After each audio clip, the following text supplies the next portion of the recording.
겸손하고 우리 하나님께 기도함으로 나아가겠습니다. 박수를 기도하겠습니다.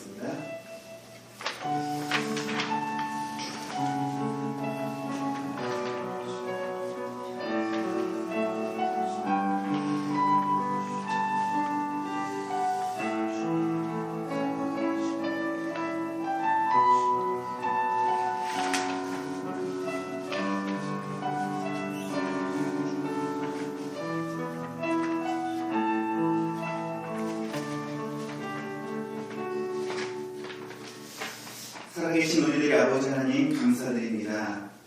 분주했던 우리들의 마음을 내려놓고 이 시간 마음을 모아 주님께 예배하며 주님께 집중하는 시간이 되어지기를 원합니다. 세상 문을 감고 주님만 보기를, 세상 귀를 막고 주 음성을 듣기를, 정말 우리가 다른 것에 우리의 시선을 빼앗기는 것이 아니라 오직 주님만을 경외함으로 섬기는 우리가 되어지기를 소원합니다. 이 시간도 찬양을 통해 말씀을 통해 주를 더욱 느끼고 또 주를 더욱 알아가는 시간이 되어줄 수 있도록 인도하여 주옵소서. 함께하는 동행교회의 성도들 서로 사랑하며 섬기며 그리스도 예수 안에서 더욱 하나됨으로 하나님이 기뻐하시는 참된 교회를 이루어갈 수 있도록 인도해 주옵소서. 한 사람 한 사람에게 이끌어낸 대로 역사해 주시고 이 시간 이곳에 주님이 우리와 함께 하심을 온전히 누리는 시간 되어지기를 소망하며 예수 그리스도의 이름을 받들어 기도드립니다. 아멘. 사도신경으로 우리의 신앙을 고백드리겠습니다. 저는 항상 천지를 만드신 하나님 아버지를 내가 믿사오며 그 외아들 우리 주 예수 그리스도를 믿사오니 이는 성령으로 잉태하사 동정녀 마리아에 나시고 동기를 베라들에게 고난을 받으사 십자가에 못 박혀 죽으시고 장사한 뒤 사흘 만에 죽은 자 가운데서 다시 살아나시며 하늘에 오르사 존귀하신 하나님 우편에 앉아 계시다가 저희로서 산자와 죽은 자를 심판하러 오시리라. 성령을 믿사오며 거룩한 공예와 성도가 서로 교통하는 것과 죄를 사하여 주시는 것과 몸이 다시 사는 것과 영원히 사는 것을 믿사옵나이다. 아멘. 우리 교동문 4번 읽도록 하겠습니다. 여호와여 나의 말에 귀를 기울이사 나의 심정을 헤아려 주소서. 나의 왕 나의 하나님이여 내가 부르짖는 소리를 들으소서. 내가 주께 기도하나이다. 여호와여 아침에 주께서 나의 소리를 들으시리니 아침에 내가 주께 기도하고 바라리이다. 주는 죄악을 기뻐하며 신이 아니시니 악을 주와 그렇게 보지 못하며 거짓말하는 자들이 주의 목전에 서지 못하리이다. 주는 모든 행악자를 미워하시며 거짓말하는 자들을 멸망시키시리라. 여호와께서는 피 흘리기를 즐기는 자와 속이는 자를 싫어하시리라. 오직 나는 주의 풍성한 사랑을 힘입어 주의 집에 들어가 주를 경외함으로 성전을 향하여 예배하리이다. 여호와여 나의 원수로 말미암아 주의 의로 나를 인도하시고 주의 길을 내 목전에 굳게 하소서. 아멘. 우리 함께 찬양을 통해 고백하며 나갑니다. 우리 내 평생 사는 동안 함께 찬양하겠습니다.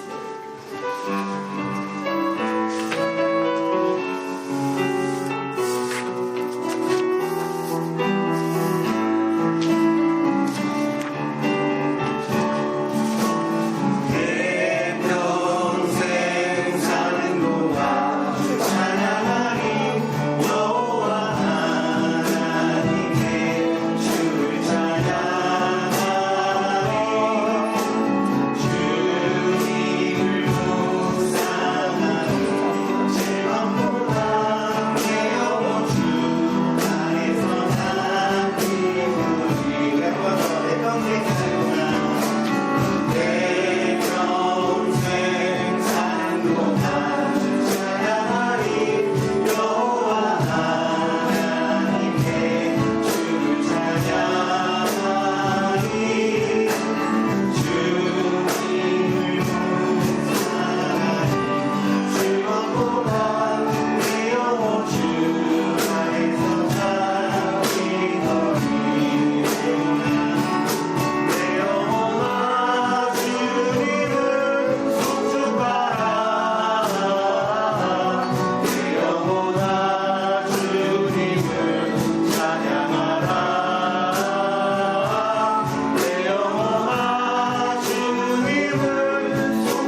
찬양하리. 찬양을 고백한 것처럼 그런 삶이 되는 저 여러분 되시기 바랍니다. 우리가 기쁨으로 주님을 찬양할 수 있는 건 하나님이 어떤 분이신지 알 때 우리가 더 마음속에서 샘솟는 기쁨으로 주님을 찬양할 수 있는 줄 믿습니다.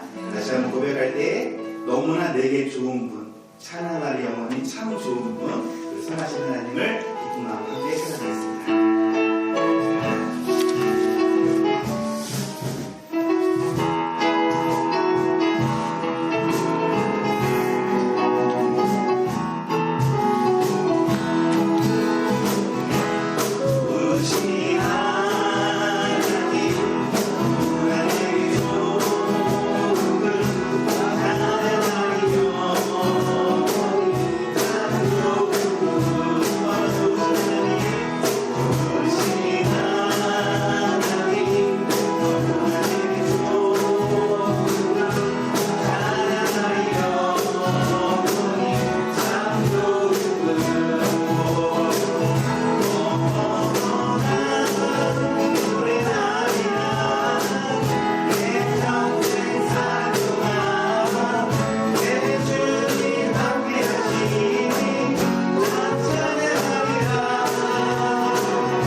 처음에 치는데 이게 좀 뭔가 안 맞아서 등에 원키로 했는데 거의 잘 따라오시네요.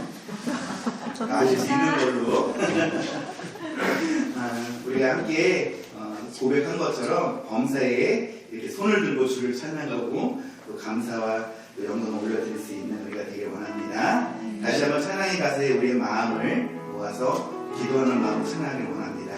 눈을 들어 산을 보아라. 너의 도움 어디서 오나. 천지를 지으신 너를 만드신 여호와께로다. 우리가 그 하나님만을 바라보고 소원을 하면서 우리 함께 하나님은 너를 지키시는 자 찬양합니다.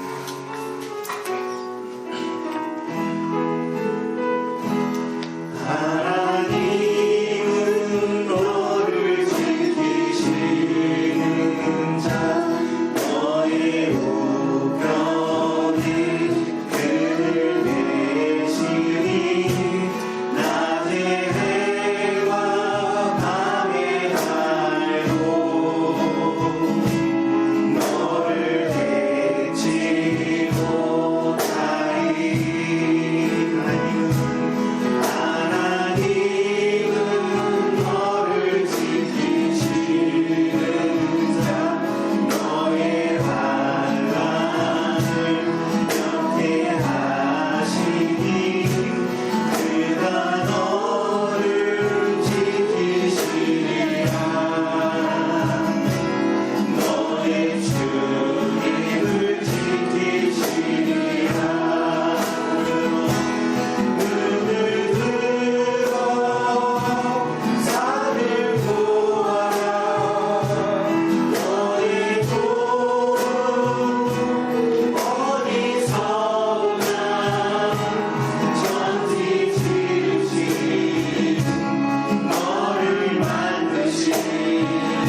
하나님의 꿈이 나의 비전이 되고 예수님의 성품을 닮아서 우리의 인격이 주님과 함께를 성령님의 권능을 늘 힘입어서 주의 능력을 나타내는 우리의 삶이 되기를, 그러한 내가 되기를, 그러한 우리 옆에 있는 지체가 되기를, 또 그러한 우리 자녀가 되기를 우리 축복하는 마음으로, 간절히 소원하는 마음으로 우리 함께 기도함으로 나아갑니다.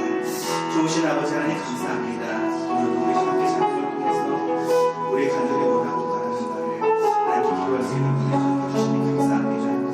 주님, 우리가 세상을 살아가면서 다른 것 의지하지 않게 하시고, 또한 아버지 하나님 우리가 정말 진실되고 변치 않는 직사하신 하나님 하나님을 기억할 수 있는 눈이 도와주시고, 정말 하나님의 꿈을 보시고 인도하시고 예수님의 성품을 담을 수 있는 도와주시고, 하나님 정말 나의 힘으로 누구를 살 수 없기에 우리 성령의 능력을 힘입기를 소원합니다. 아버지를 삶 가운데서 하나님이 기도하시는 것을 우리가 이루어드릴 수 있는 은혜가 될 수 있도록 인도하여 주옵소서. 우리가 지금 잠시 기도합니다. 그러한 내가 되기를, 그러한 우리의 지체한 사랑한 사람이 되기를, 또한 그러한 우리 자녀들이 되기를 소원하면서 기도하오니 우리 기도를 하나님 들으시고 주님 인도하시고 역사하여 주시옵소서. 정말 시간도 주님 우리 가운데 함께 하시기를 정말 느끼고 인도하면서 함께 간절히 사랑하며 나아가길 원하오니 우리 모든 시간 가운데 하나님 성령을 역사하여 주시옵소서. 주님께 감사드리게 되겠습니다.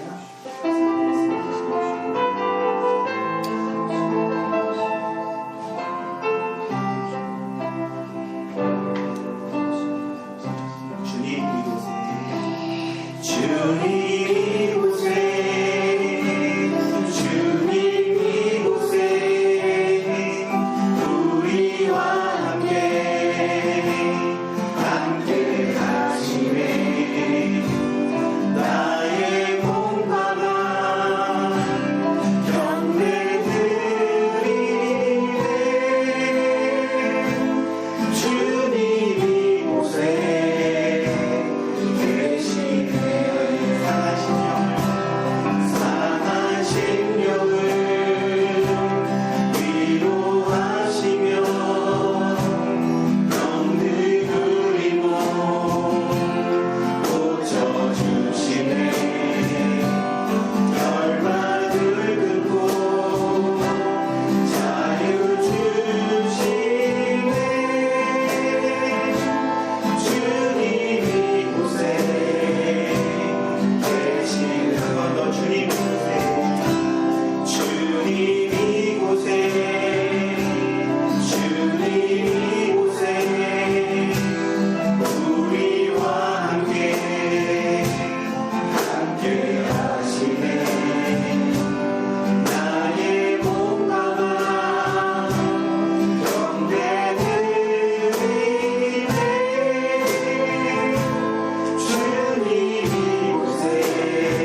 시간도 우리의 마음을 만져주시기를 또 하나님의 말씀을 통해 더욱 주를 알기를 우리 한마음으로 주를 섬기면서 주님이 주시는 은혜를 누릴 수 있는 귀한 시간 되어질 줄로 믿습니다.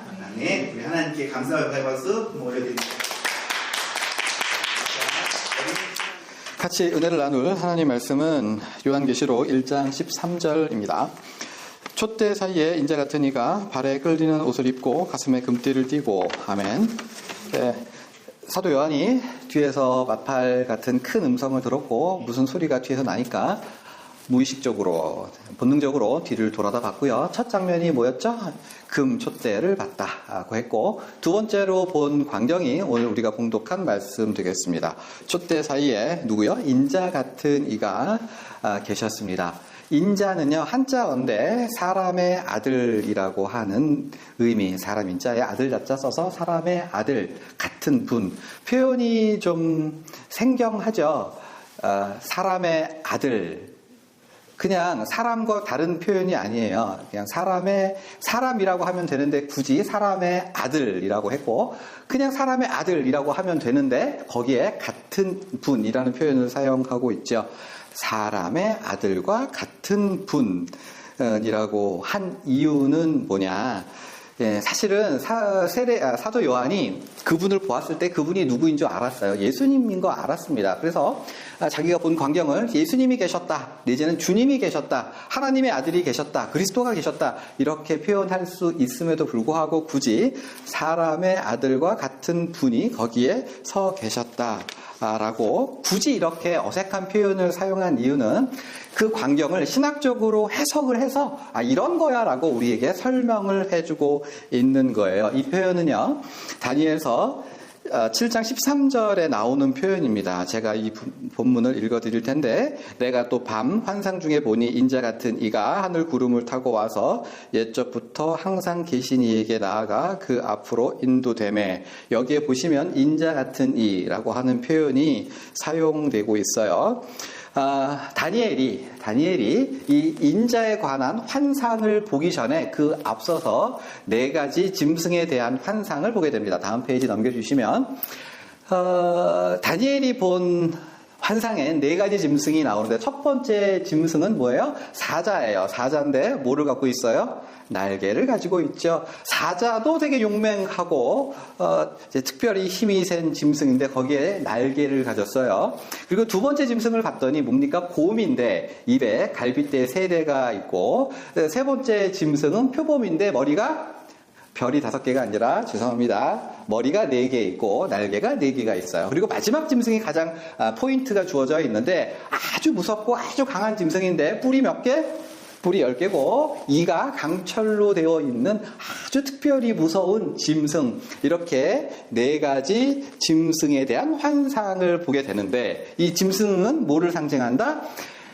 다니엘로부터 시작되는 그 시대로부터 계속 앞으로 계속 일어날 제국에 대한 환상을 보여주신 거예요. 그래서 뭐 사람들마다 조금 해석을 다르게 하지만 대체적으로 첫 번째 짐승은 바벨론, 두 번째 짐승은 페르시아, 세 번째 짐승은 헬라, 네 번째 짐승은 로마 제국을 알려준다라고 그렇게 해석을 합니다. 그러니까 하나님께서는 다니엘에게 앞으로 말이지 이러한 제국이 득세하게 될 거야, 이런 제국이 일어나게 될 거야 이렇게 알려주신 건데 요거를 조금 보시면서 성경의 말씀을 잘 연구하면 앞으로 되어질 일을 우리가 알려주겠구나 라고 해서 그렇게 보시면 약간 포인트를 잘못 잡으신 거예요. 여기서 핵심과 본질은 뭡니까? 인간의 모든 권력은 기본적으로 짐승이에요. 모든 제국은.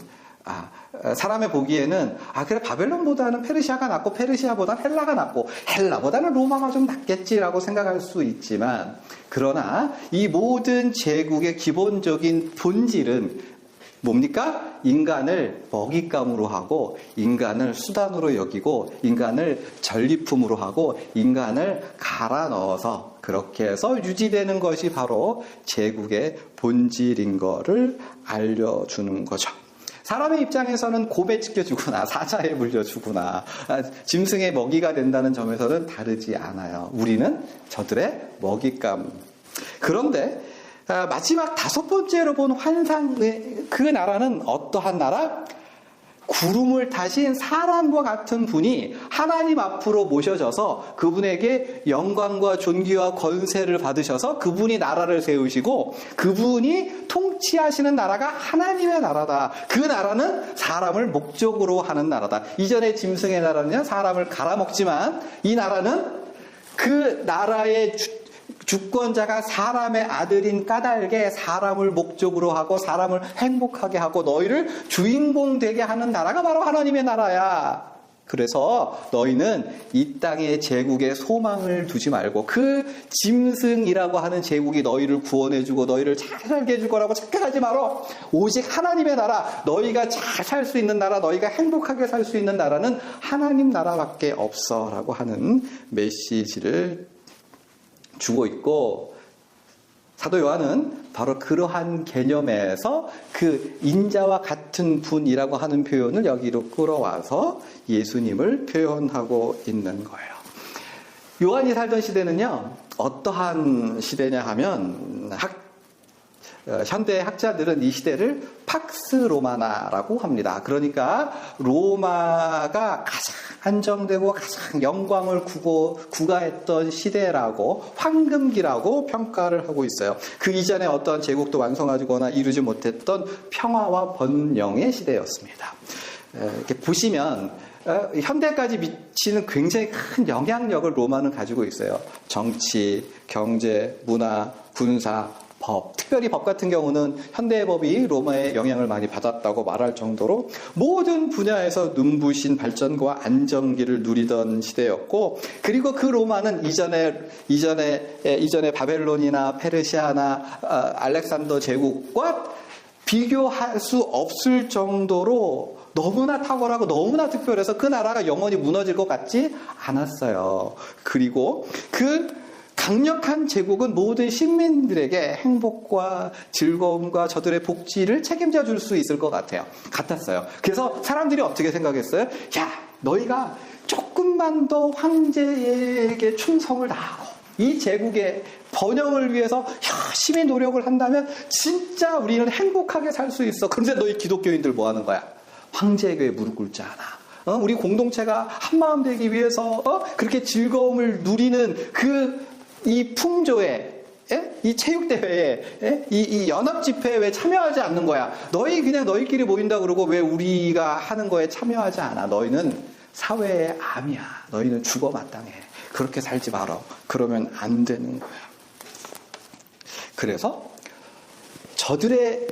이 로마 시민들의 마음은 로마 제국이라고 하는 것이 하나의 우상이 되었고, 그를 경배하는 마음을 가지고 그러한 연속성상에서 모든 사람들이 마음을 합해가지고 로마 황제에, 그리고 로마 제국에 무릎 꿇지 않는 하나님의 백성을 핍박하기에 이르렀던 거예요. 오해하지 마세요. 황제 몇 명이 하나님의 백성들을 핍박한 것이 아니라 저들은 사회의 암이라고 하는 공감대가 형성되어 있었던 거죠. 모든 사람들이 이대로 가면 돼라고 하는 미친 마음을 품고 막 이렇게 달려나가고 있던 상황에서 그리스도인들은 고민이 될 수밖에 없었던 거죠. 황제가 문제가 아니라 모든 사람들에게 저렇게 배척을 당하고 무시를 당하고 욕을 먹고 있고, 너희는 그게 아니고 너희는 사회의 암이고 너희만 없었으면 세상이 훨씬 더 잘 될 거야. 그러지 말고 이 도도한 흐름에 너희도 몸과 마음을 맡겨서 따르렴. 흐르는 강물에 몸을 맡겨. 그러나 여러분, 다니엘서와 계시록에서는 이 정체를 밝히고 폭로하는 거예요. 권력의 실체가 뭐라고요? 짐승이에요. 로마는 사람의 피 흘림과 학대로 건설되었고 사람들을 먹이 삼아서 그들을 갈아 넣어서 유지되는 짐승에 불과하다. 계시록은 바로 그 제국의 실체를 폭로하고 절대 권력을 인간이 세운 제국에 넘겨줄 것이 아니라 우리를 위해 죽으시고 부활하시고 인자, 즉 사람의 아들과 같은 분이신 예수님만을 경배하고 그분에게만 절대 권력을 드려야 할 것을 명령하고요. 그것이 바로 예배예요. 그래서 계시록은요, 처음부터 마지막까지 계속해서 예배 드리는 장면으로, 그리고 모든 문구가 예배에서 우리가 하나님께 올려드리는 시 같은 문구가 계속해서 반복되고 있는 거죠. 너희는 절대 권력을 올려드리는 예배로 너의 인생을 살아라. 그리고 그러한 예배로 드려지는 우리의 인생의 절정이, 이것을 확인하고 또 확인하고, 그래 우리가 제대로 살고 있음을 확인하는 시간이 우리가 드리는 예배입니다. 그런 면에서 제처럼 이렇게 넥타이 매고 옷 그럴듯하게 입고 목욕하고 와서 우리가 모였기 때문에 예배가 되는 것이 아니라 일주일 내내 오직 예수님께만 절대 권력을 올려드리는 인생을 일주일을 그렇게 사는 사람만 예배를 드릴 수 있는 거예요. 만약에 우리가 그렇게 살지 않았으면 이건 예배가 아니라 오히려 하나님에 대한 모독이 될 수밖에 없어요. 선지자들이 계속해서 강조한 게 그거죠. 너희 손에 피가 가득하게 살다가 일주일에 한 번 와서 하나님 하면 그게 하나님이 너희를 보고 그 예배를 받으시겠느냐. 일주일 동안 살면서 높은 지위에 있는 사람들, 권력을 가진 사람들, 거기 나도 좀 큰지 넓은지 높은 자리, 세상이 모든 사람들이 바라보는 영광과 존귀를 나도 어떻게 한번 얻어볼 수 있을까? 거기에 줄대고 무릎 꿇고 머리를 숙이고, 우리의 소원은 저 높은 곳에 올라가는 것, 우리의 소원은 강남에 가서 38평짜리 아파트 60억짜리 집에 사는 것이라고 하는 인생을 살았던 사람은, 그 사람이 이 자리에 한번 나와서 드리는 예배가 하나님께 드려지는 예배가 될 수 있느냐? 아니죠? 오직 예수님께만 절대 권력을 내어 드리는 사람. 그래, 내가 비록 해 아래 사는 동안 섭섭하거나 배고프거나 아쉬운 일이나 아픈 일이 있겠지만, 영원한 하나님 나라의 백성으로 사는 우리에겐 그거 진짜 아무것도 아니야. 예수님은 나의 목자가 되시고 나를 책임져 주시는 분으로서 내가 기도할 때마다 내 기도를 들어주시고 응답해 주시며 내가 그 품 안에 살고 있으니, 오직 내가 드릴 절대 권력은 오직 예수님 앞에만 있습니다. 나는, 사람들은 다 하찮게 생각할지 몰라도 나는 예수님의 품 안에서, 예수님께서 나를 사랑하시니까 그래, 예수님 한 분만으로 나는 만족합니다. 나는 행복합니다. 나는 찬양할 겁니다. 그래, 괜찮습니다. 이 세상은요, 돈이 다스리는 것 같고 똑똑한 사람, 잘난 사람이 다스리는 것 같지만, 실제로는 궁극적으로는 우리 예수님께서 다스리십니다. 그래서 나는 그 권력에 줄대어 살겠습니다. 예수님만 바라보고 살겠습니다. 세상 사람들이 높게 보는 건 하찮게 여기고요. 괜찮습니다. 이미 다 가지고 있습니다. 그래서 나는 이 세상 가운데 좀 더 친절한 사람이 될 거고요. 좀 더 여유 있는 사람이 될 겁니다. 누가 나에게 해코지해도요, 정말 분하고 억울해서 사람들을 못 참는 상황인 것 같지만 영원한 절대 권력에 줄되어 있기 때문에 그 하나님의, 그 예수님의 통치를 받고 있는 사람으로서 나는 아이고 별거 아니네라고 넘겨서 웃어서 넘길 수 있는 사람입니다. 세상 권력은 나를 갈아 넣어서 나를 소비하고 나를 장식품으로, 소모품으로, 소비재로 여기겠지만, 우리 주님은 그러한 이유가 아니라 나를 진짜 사랑해서 나를 내 자신을 기뻐하시고 내 자신을 목적으로 해서 부르셨으니, 진짜 나를 주인공으로 삼아주신다는 의미에서 나를 구원해 주셨으니, 그래서 나는 정말 주님의 도구가 되고 싶습니다. 이렇게 고백하는 사람으로 살라. 너희는 인자와 같으니 우리 주 예수님께 절대 권력을 내어드리는 사람으로 살라. 이것이 바로 계시록의 가르침입니다. 설교를 정리합니다.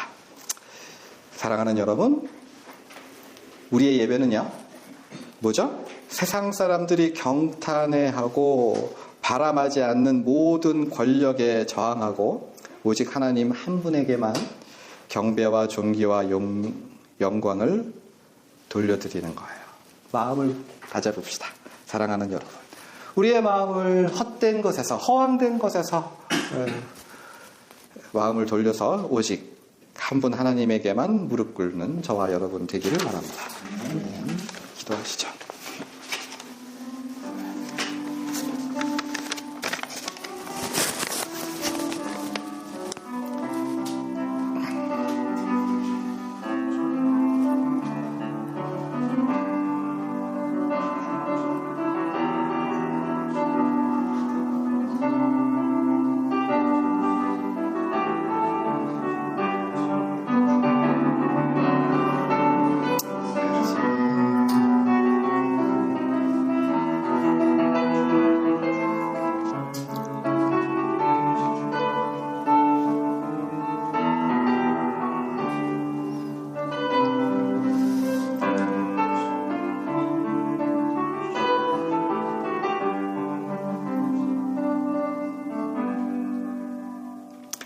살아계신 아버지 하나님, 우리의 마음을 다잡아 주시옵소서. 오직 주님께만 충성을 다 바쳐 이 땅의 삶을 살아낼 수 있는 우리가 모두 되도록 주님께서 주장하여 주옵소서.